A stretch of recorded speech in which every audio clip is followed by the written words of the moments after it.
Vamos a analizar lo que hemos escuchado porque se han escuchado argumentos políticos, no se han escuchado argumentos científicos. Para eso nos acompaña el doctor Elmer Huerta, experto en salud pública, colaborador médico de CNN y profesor de la Facultad de Medicina de la Universidad George Washington. ¿Cuánto tiempo, doctor Huerta? Gracias por acompañarnos. Estaba leyendo el estudio de la Escuela de Salud Pública de la Universidad de Yale, precisamente en lo que se basa toda esta investigación, y quiero ir por partes. El presidente Trump habló directamente de la marca comercial de un tipo de acetaminofén. El acetaminofén es recomendado para que las mujeres embarazadas lo usen para el dolor y para la fiebre, mientras que el ibuprofeno se recomienda no utilizarlo, es decir, no hay muchas alternativas en este momento al acetaminofén y a su nombre comercial. Efectivamente, Juan Carlos, gusto de saludarte. Pues son dos medicamentos de familias muy diferentes. El acetaminofén es una familia de medicinas. En muchos países de nuestra América Latina se le conoce como paracetamol o acetaminofén.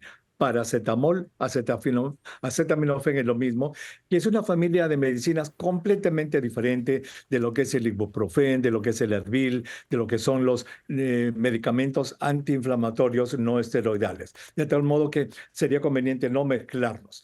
En una mujer que está embarazada, Juan Carlos, desde hace muchos años se le dice, señora, durante los 3 primeros meses, por favor, no tome nada, ningún tipo de medicamento. Esa es la norma. Ahora, es cierto, lo que se hace es que si una mujer tiene mucho dolor, mucha fiebre y se estima que el beneficio de darle un medicamento en este momento de su embarazo es importante para ella, se escoge el acetaminofén porque hasta ahora se le considera que es un medicamento seguro en el embarazo. Pero acabamos de escuchar que lo que ha dicho el señor Kennedy es que este medicamento estaría asociado. ¿En qué se basa?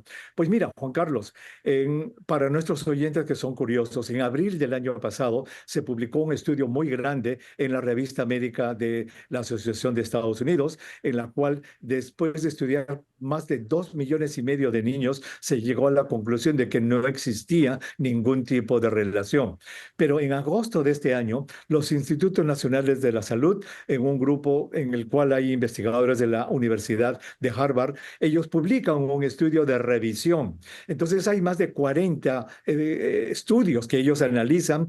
Algunos de ellos, la mayoría en realidad, como 25 de ellos, dicen que habría una relación muy débil entre el acetaminofén y el autismo, el uso de acetaminofén durante el embarazo y el autismo en el futuro. El resto, 10, dicen no hay ninguna, y 6, fíjate, para que veamos cuán controversial es esto, Juan Carlos, 6 de los más de 40 estudios dicen que al revés hay un efecto protector. Entonces, la ciencia en lo que es autismo y acetaminofén usado en el embarazo no está todavía delimitada, pero ya hemos escuchado lo que han dicho las autoridades aquí en su conferencia de prensa. Y es un tema de salud pública, pero entre por lo menos el anuncio del presidente Trump no es experto en salud pública, el secretario de Salud tampoco es experto en salud pública. Yo he escuchado una comparación que advertían sobre estos estudios y decía, si yo hago un estudio que dice que a la gente en el verano le gusta el helado, y en el verano aumenta la criminalidad, yo no puedo decir que el helado aumente la porque ocurre en el verano, son coincidencias. Algo similar ocurre aquí. El informe al que le hacía mención de la Universidad de Yale, el mismo experto dice lo mismo. No hay estudios que confirmen un vínculo entre el acetaminofén y el autismo. Falta mucho por estudiar, pero ya aquí están dando una recomendación a que las mujeres embarazadas, decía Trump, se aguanten la fiebre o se aguanten el dolor y si no pueden, entonces recurran al acetaminofén. Así es. Pues mira qué interesante ejemplo pones, ¿verdad? Este de los helados y el crimen en el verano. Pues en este asunto del acetaminofén en el embarazo también existe una confusión similar. Por ejemplo, lo que se piensa, Juan Carlos, es de que muchísimas señoras que están con enfermedad fiebre y dolor durante ese embarazo, probablemente tengan una infección viral no bien estudiada, que es precisamente la que motiva que tengan que tomar la medicina. O sea, no es la medicina, sino la infección viral por la que toman la medicina y eso no está estudiado. Y esa es una limitación de lo que se llaman estudios de asociación. Lo hemos hablado alguna vez en el programa contigo, Juan Carlos. La ciencia tiene diversos niveles o escaleras de estudios científicos que van de menos a más. Por ejemplo, los que menos valor tienen en medicina son lo que se llaman observaciones, ¿verdad? Anécdotas, en la que alguien dice, mira, parece que esto es así o parece que esto es asá. Bueno, observación. Luego viene un segundo escalón que ya se llaman estudios de casos. Ya los casos son más seleccionados, pero igual son descripciones. Luego viene un nivel tercero, que es el nivel que se llama de casos y controles, en la cual se escogen casos de la enfermedad, se comparan con casos que no tienen la enfermedad y se establecen relaciones. Esto es valioso, pero es débil. ¿Por qué? Porque pueden ocurrir, como estamos viendo, factores que confunden los resultados finales. Por último, Juan Carlos, existe lo que se llama el estudio a largo plazo, en la que los pacientes se sortean en grupos, como se hace con las vacunas, con los muchos medicamentos en los cuales se le dice, la mitad va a usar esto, la mitad no lo va a usar y los vamos a seguir por 3 años para ver cuál es el resultado. Eso no se ha hecho todavía con este Tylenol y en el embarazo. Va a ser muy difícil que se haga, Juan Carlos, porque no vas a poder sortear a una señora y decirle, a usted le toca, a usted no le toca. De tal modo que lo que tenemos en este momento son algunos estudios de relación, de asociación entre el uso del Tylenol durante el embarazo y el posible autismo, pero son estudios, como hemos visto, bastante débiles, pero ya tenemos la recomendación.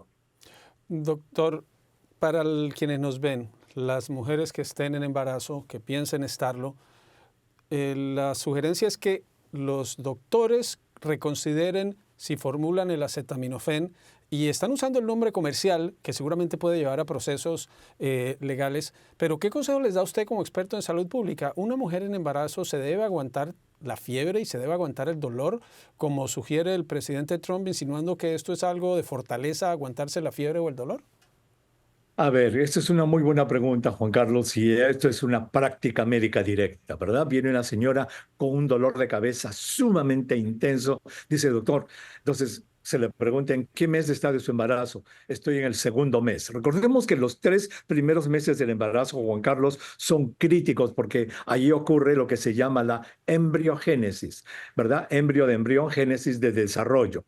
Allí es donde hay que evitar todo químico, pero si viene una señora con un dolor sumamente intenso y una fiebre muy alta durante estos 3 primeros meses, lo que el médico va a hacer es decirle, señora, mire, no debería darle ninguna medicina, pero yo veo que usted está sufriendo.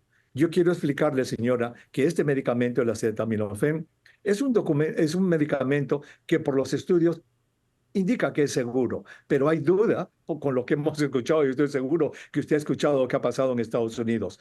Yo se lo daría, pero yo quiero que usted diga si el beneficio para usted va a ser mayor que el riesgo. ¿Acepta usted? Entonces, a eso hemos llegado, a eso va a llegar que el médico y el paciente, la paciente en este caso, Juan Carlos, van a tener que tener una conversación para determinar si el beneficio de su uso puede ser mayor que cualquier riesgo que se pueda producir. Y para terminar, una pregunta breve, porque esto es importante. Si se usa acetaminofén, es porque se ha dicho que no se debe usar el ibuprofeno u otro medicamento para bajar el dolor y la fiebre en el embarazo, porque hay mayor riesgo.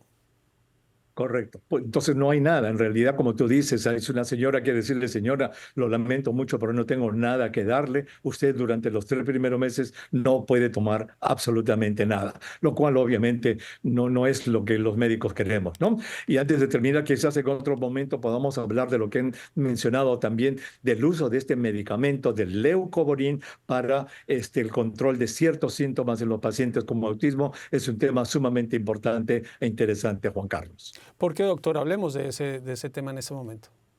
Mira, el leucovorin es un medicamento que se empezó a usar el siglo pasado, a mediados del siglo pasado, en el cáncer. Yo he usado muchísimo leucovorin cuando trataba a pacientes con cáncer. Es un medicamento que tiene una acción que es similar a la de la vitamina B9.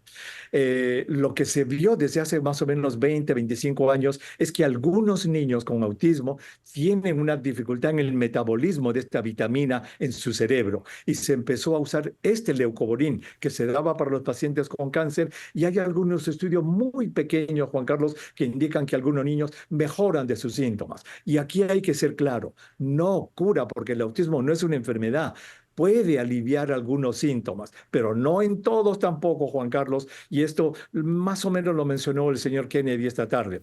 Es en el 70% de niños con autismo a quienes hay que hacerles un examen de sangre para dosar lo que se llaman anticuerpos antifolato en el cerebro, para que de esta manera esos que salen positivos quizás puedan beneficiarse con este medicamento. Entonces, fíjate, otra medida, mencionar el leucovorin, dándole esperanza a miles de padres, pero sin aclarar que esto no es para todos. Caramba, es como que hoy estoy seguro que el leucovorin se va a terminar en los próximos días en muchos lugares de este país.